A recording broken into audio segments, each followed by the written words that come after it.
Hello मेरे प्यारे दोस्तों। जैसा कि मैंने आपसे प्रॉमिस किया था कि मैं अंग्रेजी की कहानियों के साथ साथ आपको हिंदी की कहानियाँ भी सुनाऊंगा, तो आज मैं लेकर के आया हूँ पंचतंत्र की अनोखी कहानियाँ हिंदी में। ये कहानियाँ आपको रोमांचित करेंगी और साथ ही नया कुछ सीखने को भी देंगी। आज की कहानी है जाखो राखे साइयाँ। मैं आप लोगों से रिक्वेस्ट करूँगा कि आप मेरी इन कहानियों को पसंद करते हैं तो इन्हें लाइक करें, शेयर करें, मेरे चैनल को सब्सक्राइब करें, ताकि मुझे ये विश्वास हो कि मैं जो काम कर रहा हूँ ये एक अच्छा काम है, आपको पसंद आ रहा है और मैं आगे भी करता रहूँगा। तो कहानी शुरू करते हैं। एक वृक्ष पर दो पक्षी आनंद से बैठे थे। अपने ऊपर मंडरा रहे खतरे का उन्हें बिल्कुल भी एहसास नहीं था। एक खतरा तो वह गिद्ध था जो आसमान में उनके सिर पर मंडरा रहा था। वह उन दोनों मासूम पक्षियों को अपना शिकार बनाना चाहता था। धीरे धीरे वह नीचे आ रहा था, बिल्कुल इस प्रकार कि पक्षियों को पता ही ना चले। इधर एक शिकारी की दृष्टि भी उन पर पड़ चुकी थी। वह भी उनका शिकार करना चाहता था। वह भी उन पक्षियों के सिरों पर मंडरा रहे गिद्ध से बेखबर था।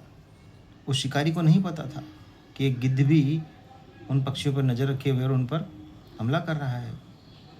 उसने एक पेड़ की ओट ली। शिकारी ने तीर कमान पर चढ़ाया और कमान खींची।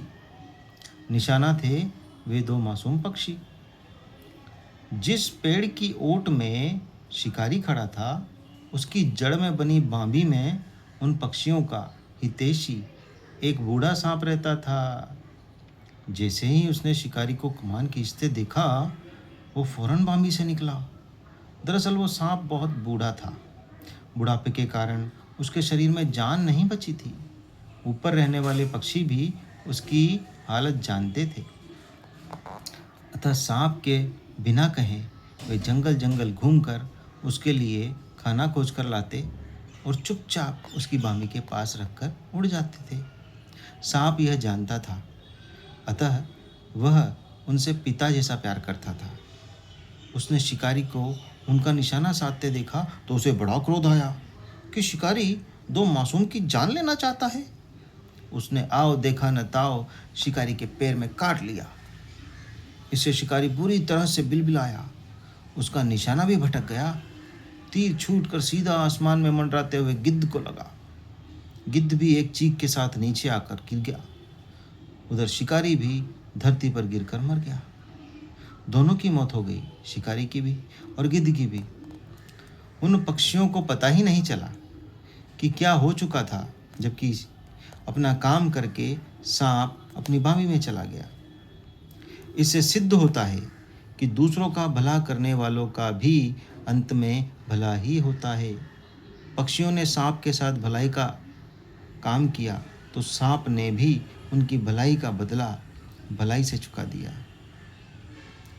तो मेरे प्यारे दोस्तों, हमेशा हमें दूसरों के लिए अच्छा सोचना चाहिए। जो निर्बल हैं, जो कमज़ोर हैं, जो गरीब हैं, हमें उनका मजाक नहीं उड़ाना चाहिए और उनकी परेशानियों को समझते हुए यथासंभव जो हमसे हो सके, हमारे माता पिता को परेशान किए बिना उनकी मदद करनी चाहिए। मैं ऐसा नहीं कह रहा हूँ कि आप ज़बरदस्ती अपने मम्मी पापा को परेशान करके किसी की मदद करें। मदद अपने सामर्थ्य के अनुसार करें। अगर किसी की धन से मदद करनी है तो अपनी पॉकेट मनी से करें, मम्मी पापा के ऊपर बर्डन ना डालें। या फिर अपनी कोई ऐसी चीज़ उन लोगों को दें जो आपके तो काम की नहीं है लेकिन उनके काम की है। इस तरह से हम एक अच्छे इंसान बन सकते हैं और अच्छाई को फैला सकते हैं। तो मेरे दोस्तों, ये कहानी आपको कैसे लगी मुझे ज़रूर बताइएगा। और किस तरह की कहानी आपको सुनना पसंद है, किस प्रकार की, वैसी मुझे बताइएगा।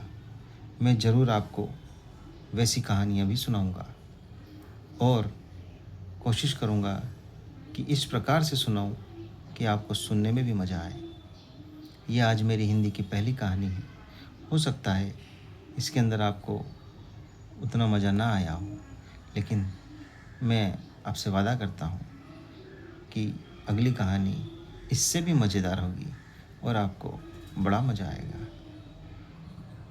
चलो मिलते हैं जल्दी ही दूसरी कहानी के साथ। मैं आता हूँ, जल्दी आता हूँ और ज़रूर आता हूँ।